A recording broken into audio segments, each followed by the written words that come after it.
This is a Western Kentucky Hilltopper, wide receiver, Malachi Corley. We've done about 18 of these wide receiver breakdowns. Malachi Corley is like a totally different type of wide receiver, super physical, used completely unfair to Malachi Corley at this point.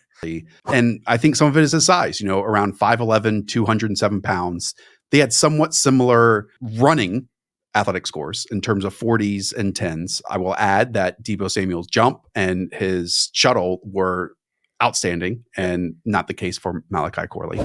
But another part of this, Hayden, is after the catch stuff. And this is where Malachi Corley shines. I mean, double moves, mesh type of routes. I think that's all a complete projection. And I think that once we got the pro day numbers, they were a little bit more underwhelming for this type of projection type of player. So 4.56 40, that's 17th percentile. The 10-yard split was in the 22nd percentile. His short shuttle, 52nd percentile.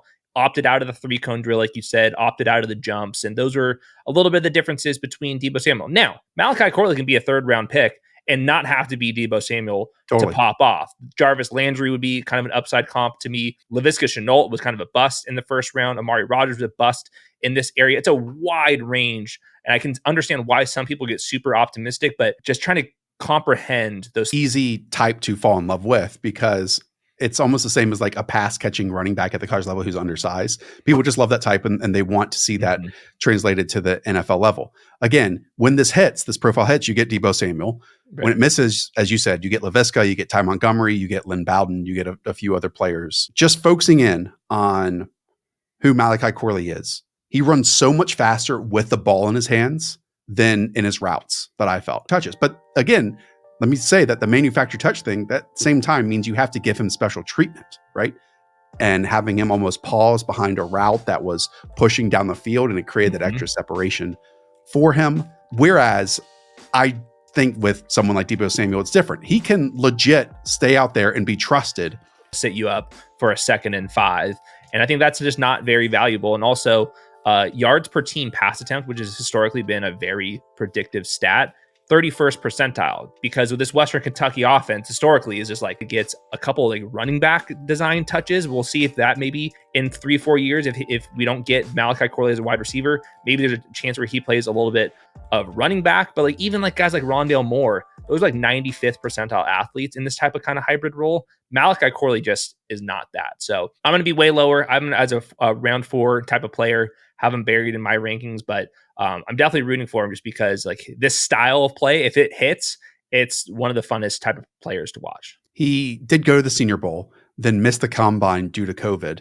And since he missed the combine, it's felt like he's visited nearly like half the teams in the league on this pre-draft process. I actually think his tracked and reported lists have been up to about 10 teams so far, which is, again, very high. And it makes sense. Like they were not able to speak to him in Indianapolis. There is one area that I'm really concerned about with him as a legit wide receiver. And I think he really struggles through contact on his routes. Like he struggles to adjust to footballs versus man coverage. I know there are going to be a few examples that people can throw at me that show the opposite, but there, I think, are dozens of examples that show the opposite of highlights that you might put in my face.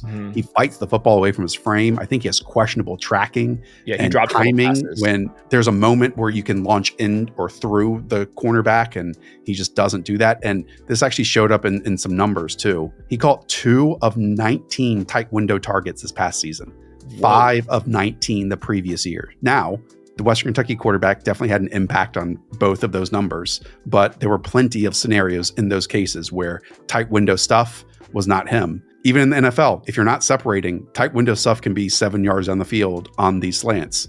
To go back to it, that's where Deebo Samuel shines, is creating early separation. And as you even pointed out, back in 2021, he was top 15 in yards on 20-plus yard downfield targets and was 8th in intermediate yards that season as well. So this isn't just a manufactured touch player that Deebo Samuel is. I'm afraid that Malachi Corley is a manufactured touch player, but that can like change the course of some games here or there. I just don't know if that's like an easy input into every single offense. Head coach and offensive coordinator, and then we can say, okay, this actually might be productive. I just can't get there with round 2 grades on him. I'm with you. I didn't see the route running down the field. Even if we saw it in glimpses, he didn't do that very often. There's maybe a reason why the Hilltoppers weren't doing that. I also have this theory, maybe for another show, that because you can transfer and because NIL money is so important, why don't you transfer to one of the big programs? I have a little bit of a concern if you're not questioned. And I think that going back, maybe why he's getting all these interviews, maybe they're saying, all right, we're going to go grab a coach or a quarterback, and we're going to see if you can run an out route and a dig route and how your comeback skills are and stuff down the field. So it's big projection for a player. I'm okay with projections in round 4. I'm not okay with projections. Guys to the league. Maybe a running back eventually. We'll see. Okay. Like Ty Montgomery, a name we brought up. All right. That does it. Go and check out the rest of the prospect profiles that we have on the channel. They are in depth. They mesh stats with the film and all that good stuff. Shout out to producer Weaves. Shout out to Hayden, and we'll catch you on the next one.